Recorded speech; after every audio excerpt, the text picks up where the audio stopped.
작년에 3,500만 원을 잃었습니다. 한 60대 남성의 이야기입니다. 퇴직금 전액을 날린 거죠.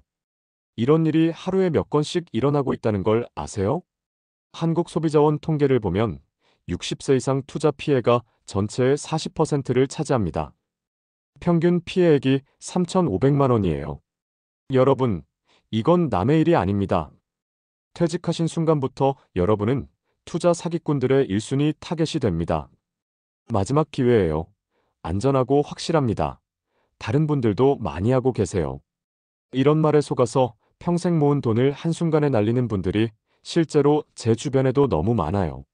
이런 위험한 상황을 피하고 싶으시다면 지금 바로 구독 버튼과 좋아요 버튼을 눌러주세요. 알림 설정까지 해두시면 이런 중요한 정보들을 놓치지 않고 받아보실 수 있습니다. 안녕하세요. 시니어분들을 위한 현실적인 정보를 전달하는 노년생활백서입니다. 오늘은 정말 중요한 이야기를 해드려야겠습니다. 퇴직 후 재테크 절대 하지 마세요. 기름통을 들고 불 속으로 뛰어드는 것과 다르지 않습니다. 오늘 영상에서는 왜 시니어 재테크가 이렇게 위험한지, 그리고 퇴직 후 어떻게 자산을 관리해야 하는지 모든 것을 솔직하게 말씀드리겠습니다. 이 영상 하나로 여러분의 소중한 노후 자금을 지킬 수 있을 겁니다. 끝까지 시청해 주시고 본인의 경험이나 궁금한 점도 댓글로 남겨주세요. 생각해 보세요. 퇴직했다는 것은 고정소득이 없다는 뜻입니다. 소득이 없는 상태에서 하는 재테크는 항상 큰 리스크를 동반할 수밖에 없어요. 그런데 시니어가 되어 60대, 70대가 되면서 리스크를 안고 있다가 문제가 생겨 인생이 바닥으로 떨어진다면 그건 돌이킬 수 없는 재앙입니다. 실제로 제 주변에서도 이런 일들이 벌어지고 있습니다. 씨는 63세에 퇴직금 8천만 원을 가상화폐에 투자했다가 2천만 원만 남았고, B씨는 58세에 확실하다는 지인 소개 투자로 전세자금 5천만 원을 잃었습니다. C씨는 65세에 온라인 주식 투자로 노후 자금 3천만 원이 증발했어요. 그런데 왜 시니어분들이 재테크에 끌리는 걸까요? 첫 번째는 인플레이션 공포입니다. 물가는 오르는데 예금 금리는 낮으니까라는 생각 때문이죠. 두 번째는 자녀 부담 의식입니다. 자식들한테 짐이 되고 싶지 않아서라는 마음 때문입니다. 세 번째는 절박한 심리예요. 이제 정말 마지막 기회야. 한 번만 성공하면이라는 생각이 판단을 흐리게 만듭니다. 하지만 전문가들은 어떻게 말하고 있을까요? 서울대 경영학과 김 교수는 이렇게 경고합니다. 시니어의 경우 손실 회복 시간이 절대적으로 부족합니다. 이는 투자가 아니라 투기에 가깝습니다. 한국금융연구원 2024년 보고서를 보면 더욱 충격적입니다. 60세 이상 투자자의 수익률은 평균 마이너스 12.3%인 반면 20대에서 30대 투자자 평균 수익률은 플러스 3.2%였습니다. 주된 원인은 정보 습득 능력 저하와 조급한 심리라고 분석했습니다. 해외는 어떨까요? 미국 SEC는 65세 이상 투자자에게 특별 가이드라인을 제시합니다. 투기성 투자 비중 5% 이하 권고, 고정 수입이 없으면 새로운 투자 금지, 가족과 상의 없는 단독 투자 결정 제한 등입니다. 일본의 경우 60세 이상 고위험 투자 상품 가입 시 가족 동의서를 요구하는 금융회사들이 증가하고 있습니다. 선진국들도 모두 시니어 투자의 위험성을 인식하고 있다는 뜻이죠. 그럼 시니어 재테크가 왜 이렇게 위험한지 구체적으로 살펴보겠습니다. 첫 번째 위험은 회복 불가능성입니다. 월급이 끊어진 상태에서 투자 손실이 발생하면 보충할 방법이 없어요. 두 번째는 정보 격차입니다. 빠르게 변하는 투자 트렌드를 따라잡기 어렵고 사기성 투자 상품을 구별하기도 어려워집니다. 세 번째는 심리적 함정이에요. 급한 마음에 합리적 판단력이 떨어지고 손실에 대한 공포가 오히려 더 큰 실수를 부릅니다. 네 번째는 고립된 상황입니다. 투자 실패 시 상담할 곳이 제한적이고 가족에게 알리기도 부담스러우며 전문가 도움을 받기도 쉽지 않습니다. 다섯 번째는 건강 리스크예요. 나이가 들수록 갑작스런 의료비 지출 가능성이 높아지는데 이때 유동성이 부족하면 큰 문제가 됩니다. 이런 위험들이 현실이 되면 어떤 결과가 생길까요? 경제적으로는 회복 불가능한 노후 자금 손실이 발생하고 생활비 부족으로 자녀에게 의존하게 됩니다. 사회적으로는 가족 관계가 악화되고 고립되며 자존감 하락과 우울증까지 이어질 수 있어요. 그럼 어떻게 해야 할까요? 제가 시니어분들께 강력히 권해드리는 것은 재테크 말고 몸테크 하세요입니다. 몸테크란 자신의 몸과 시간을 활용한 근로소득 추구를 말합니다. 왜 몸테크인가?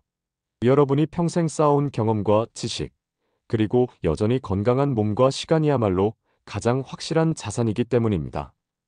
투자는 불확실하지만 여러분의 노동은 확실한 수입을 보장해요. 하루 일하면 하루치 돈이 들어오잖아요. 이보다 안전한 투자가 어디 있겠습니까? 구체적으로 어떤 몸테크가 가능할까요? 첫 번째는 기존 전문성을 활용한 컨설팅입니다. 30에서 40년 직장 생활하면서 쌓은 노하우는 젊은 사람들이 돈을 주고도 배우고 싶어하는 귀중한 자산이에요. 회계, 영업, 관리 기술 분야 등 본인의 전문 영역에서 월 200에서 300만 원 정도는 충분히 벌 수 있습니다. 두 번째는 교육과 멘토링 활동입니다. 학원 강사, 기업체 교육 담당, 개인 과외 등이 있어요.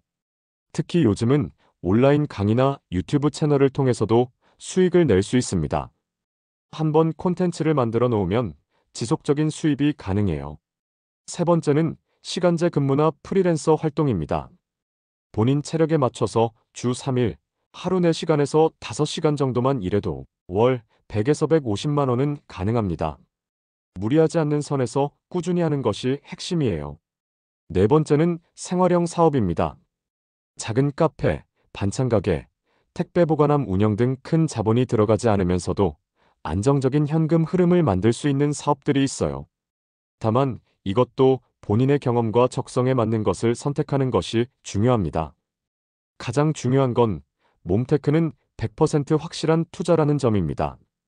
주식이나 부동산은 오를 수도 내릴 수도 있지만 여러분이 일한 만큼의 대가는 반드시 받을 수 있어요. 게다가 이를 통해서 사회적 관계도 유지되고 건강도 챙길 수 있으며 자존감도 유지할 수 있습니다. 이 모든 것이 단순한 돈벌이 이상의 가치를 제공해요. 그럼 올바른 퇴직 후 자산관리법은 무엇일까요? 첫 번째는 적정 자산 규모를 파악하는 것입니다. 퇴직 시점에서 본인 연봉의 10을 곱한 금액이 필요합니다. 연봉 5천만 원이면 5억, 7천만 원이면 7억, 1억 원이면 10억의 순자산이 있어야 안정적인 노후가 가능해요. 이 중에서 전체 자산의 10%, 즉 7억 기준으로 7천만 원 정도는 반드시 현금으로 보유해야 합니다. 갑작스런 의료비나 자녀 결혼 비용 등에 대비하기 위해서죠. 두 번째는 검증된 자산 배분 전략을 따르는 것입니다. KB금융 부자보고서에 따르면 상위 1% 부자들의 자산 구성은 부동산 75%, 금융자산 20%, 현금자산 5%입니다. 부동산으로 안정성과 인플레이션 해지를 하고 금융자산으로는 예금과 적금, 안전한 펀드 위주로 구성하며 나머지는 즉시 사용 가능한 현금으로 보유하는 것이죠. 세 번째는 안전한 소득 창출에 집중하는 것입니다. 기존 업무 경험을 활용한 컨설팅이나 시간제 근무, 교육 분야에서의 멘토링 활동이 대표적이에요. 또한 정기예금이나 적금, 국채나 우량회사채 등 저위험 자산으로 안정적인 수익을 추구하고 월세나 임대 등을 통해 꾸준한 현금 흐름을 만드는 것이 중요합니다. 무엇보다 건강관리에 투자하세요. 의료비 절약이 곧 자산 보전이고 예방의학적 접근이 장기적으로 가장 확실한 투자입니다. 하나 더 중요한 것은 한방에 대한 기대를 완전히 버리는 것입니다. 과거 개발 시대에는 어떤 것 하나가 터져서 큰 효과를 냈지만 지금은 사회가 성숙해서 모든 분야의 밀도가 꽉 찬 상태예요. 이제는 차근차근 시간을 쌓아가면서 만들어내는 것 외에는 성장할 방법이 없습니다. 특히 시니어분들은 가진 것을 어떻게 잘 지킬 것인가에 집중해야 합니다. 이제 오늘 내용을 정리해 보겠습니다. 퇴직 후에는 새로운 투자보다 안전한 자산 관리가 우선입니다. 적정 자산 규모를 파악하고 검증된 포트폴리오를 유지하며 안전한 소득 활동에 집중하세요. 그리고 무엇보다 건강 관리를 통해 불필요한 지출을 줄이는 것이 가장 확실한 재테크입니다. 이제 여러분의 경험을 들려주세요. 댓글로 알려주세요. 현재 어떤 방식으로 노후를 준비하고 계신가요? 퇴직 후 소득 활동은 어떤 것들을 고려하고 계신가요? 오늘 내용 중 가장 도움이 된 부분은 무엇인가요? 더 자세히 알고 싶은 내용이 있으시면 질문해 주세요. 마지막으로 당부드립니다. 여러분의 소중한 노후 자금을 위험에 빠뜨리지 마세요. 차근차근 안전하게 가진 것을 잘 지키며 살아가는 것이 진정한 지혜입니다. 구독과 좋아요, 알림 설정으로 더 많은 시니어 생활 정보를 받아보세요. 다음에도 유용한 정보로 찾아뵙겠습니다. 건강하고 행복한 노년 되세요. 감사합니다.